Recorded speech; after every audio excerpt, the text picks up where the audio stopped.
هل القرعه بتاعت افريقيا في الكونفدراليه ودوري ابطال افريقيا خدمت الاهلي والزمالك؟ تعال اقول لك القرعه مين اللي وقع مع مين.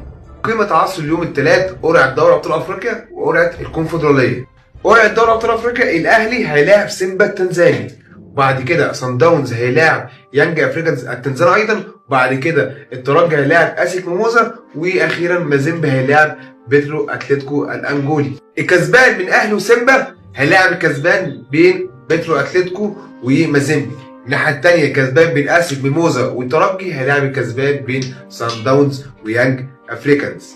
مباراة الجولة إن شاء الله، مباراة الجولة أو ربع النهائي في دوري أبطال أفريقيا هتقام يوم 29 و 30 3 آخر الشهر ده، دي مباراة الذهاب. أما مباراة العودة يوم 5 و6 إن شاء الله إبريل، يعني بعدها بأسبوع مباراة العودة.